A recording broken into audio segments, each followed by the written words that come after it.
and welcome to the Toffee Blues, your source for all things Everton. And this is today's transfer roundup.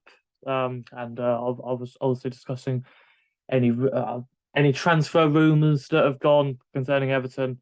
Um, they are mostly just transfer rumours today, but starting with the main story that has really kind of taken the forefront in the last 24 to 48 hours, and that's CONOR COADY. Paul Joyce and Dominic King have both reported that Everton are in talks with Wolves over the defender. It did initially look like it was going to be a permanent deal. Now it's leaning towards maybe a loan, with the view to making it permanent if we want to at the end of the season. I'm not entirely sure how that's all going to work because obviously Cody's only got a year left of his contract. He's been a near ever present for Wolves in the last 4 years, ever since they came out to the Premier League. He is, of course, club captain there as well. And yeah, a change in system to a four at the back from the five at the back that they've used under Nuno and under Lars last season has kind of seen him pushed out. And obviously with a World Cup coming up, and Coady definitely with an outside shot at being in that England squad when they go to Qatar. He is understandably wanting to play first team football, which he'd definitely get at Everton, of course, with Mina and Godfrey both picking up what looks to be long-term injuries in yesterday's defeat against Chelsea. Coady, with his experience, along with Tarkowski, would almost certainly be one of the first names on the team sheet, and so it definitely makes sense for all parties. Really, Wolves probably want to cash in. I'd put my money on it probably being a permanent transfer. I know a 12 million fee has been suggested, which I think is fair. 29 years old, got a lot of Premier League experience. He's had a faultless injury record. He's only missed one game in the last 4 seasons for Wolves, and that was due to catching COVID. So, based on the injury problems we have throughout the squad, and particularly at centre back at the moment, the likes of Coady and Tarkowski are really sensible signings. These reliable figures who, barring any kind of Everton bad luck, will hopefully be names we can constantly call upon. So definitely makes sense to me. Obviously, there's the fact of him being, a Liverpool Academy graduate, a Liverpool fan, but I think that's something we can look past as Evertonians. And a lot of people seem to be agreeing with me. There's a poll that's gone up on the Toffee Blues Twitter with the view of kind of Coady coming in on loan and how happy you'd be with that. 96% have said they're happy out of 1.3k votes left. But if you disagree, and if you can't look past the Liverpool thing, or if there's any other thing like to do with age or maybe fee you think might be a bit too much, if we do end up making it permanent, go over to the Top of Blues Twitter and cast your vote. But moving on, and the Daily Mail have reported that the Armando Broja's rumours are not going away. It would again look to be probably a loan deal, I reckon. I'm not sure if we'd have the money. Chelsea would probably want around 25 to 30 million pounds. Obviously, looks to be being spent on Onana, which we'll get onto in a bit. So I think it would be more likely to be a loan. I think yesterday's game against Chelsea, of course, these rumours are going to ramp up.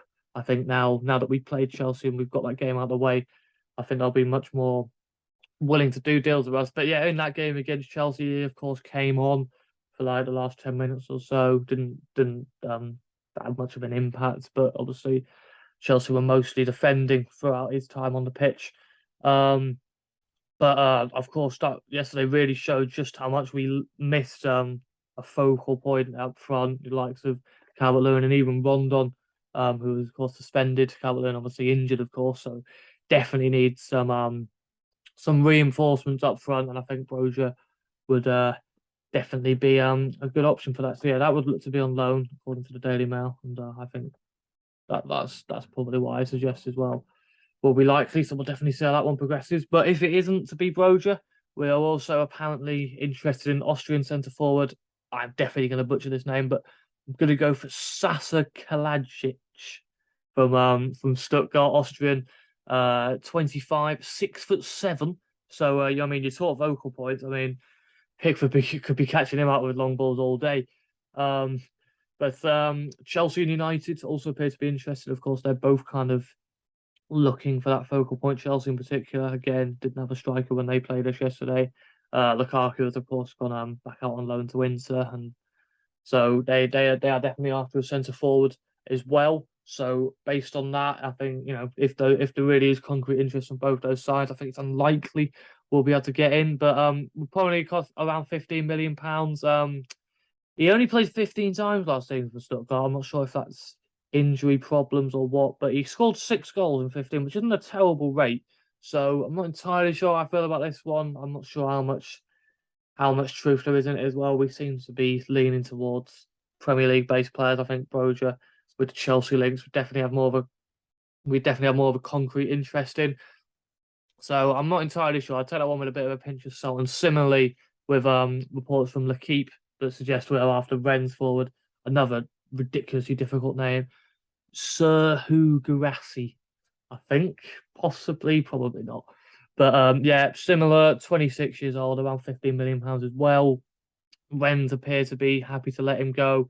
Again, that kind of tall centre forward, 6'2", and again, not. I mean, it's an even worse record than Kalajic before him, 8 in 30 last season. Not entirely sure if that's what we should be looking at, but we shall see. And then the only other real rumours really are kind of just names that have been linked throughout the weeks. Billy Gilmore, again, like I said before about Chelsea and the links, now that we've played them, I think those links will definitely grow, and I think more progress will be made with some of their players. Hopefully not Barkley, but we'll see. But yeah, Billy Gilmore, apparently we do still have an interest in, according to the Liverpool Echo, so we'll see if anything else progresses with that. And of course, as at the time of recording this, mid-afternoon on Sunday, by the time this video goes out, it could very well be that one of Amadou Onana or Idrissa Gueye, or both of them even, have been officially announced. Onana in particular, reports just seem to think, like the likes of Fabrizio Romano seem to say it's completely done. He's that good as yesterday. It is simply just a matter of time before the club officially announce it. Whereas Gueye, it's gone a little quieter. Most reports seem to think it's all progressing well, but maybe just not quite at the stage that Onana's is in. So we shall have to see about them, and see. I'm sure both of them will be Everton players by the time we play Aston Villa next weekend. So yeah, that just about rounds it up for me.